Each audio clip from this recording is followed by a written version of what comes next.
بسم اللہ الرحمن الرحیم۔ اللہ کے نام سے شروع جو بڑا مہربان اور نہایت ہی رحم فرمانے والا ہے۔ ربنا ہدیتنا وہب لنا من لدنک رحمہ انک انت الوہاب۔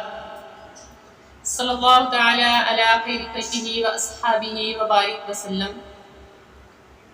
الحمدللہ رب العالمین۔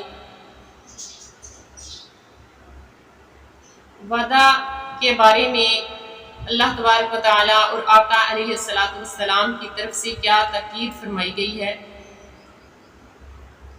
وعدہ کرنے کے بعد اسے پورا کرنا اسلام کی اخلاقی تعلیمات کا لازمی جز ہے۔ اسے پورا کرنے کا حکم دیا گیا ہے، کیونکہ جب بھی انسان وعدہ کرے تو اسے پورا کرے۔ ایسا کرنے سے بھائی چارے میں فروغ ملتا ہے، اور وعدہ فروغی جو ہے وہ جہنم کو جنم لیتی ہے۔ وعدہ فروغی نفرت جنم لیتی ہے۔ تو اس کے بارے میں بہت ہی تاکید ہے اللہ تبارک و تعالیٰ کی طرف سے بھی، اور آقا علیہ السلام نے بھی اس کے بارے میں بہت ہی تاکید فرمائی ہے، کیونکہ آخرت میں بھی وعدہ کے بارے میں باس پرس ہوگی، یعنی اس کے بارے میں سوال کیا جائے گا، اس کے بارے میں پوچھا جائے گا۔ اور جب بھی انسان وعدہ کرے تو اس میں انشاءاللہ ضرور کہے، کیونکہ کوئی بھی کام اللہ تبارک و تعالیٰ اور آقا علیہ السلام کی مرضی کے بغیر نہیں ہو سکتا۔ تو اس کے بارے میں آقا علیہ السلام کی حدیث مبارکہ ہے۔ حضرت عبداللہ بن عمر سے روایت ہے کہ نبی کریم صلی اللہ علیہ وآلہ وسلم نے ارشاد فرمایا کہ 4 خصلتیں جس میں ہوں وہ پکا منافق ہے۔ آقا علیہ السلام نے کیا فرمایا کہ 4 خصلتیں جس انسان میں پائی جائیں وہ پکا منافق ہے۔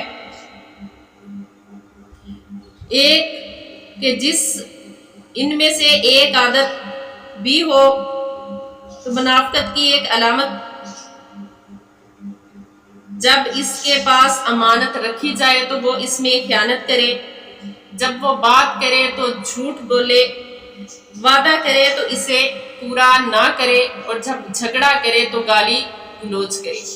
یعنی کہ 4 خصلتیں ایسی ہیں جس انسان میں بھی پائی جائے تو وہ پکا منافق ہے، اور ان میں سے کوئی بھی خصلت جب پائی جائے کہ جب وہ بات کرے تو جھوٹ بولے، وعدہ کرے تو اسے پورا نہ کرے، اور جب جھگڑا کرے تو گالی گلوچ کرے،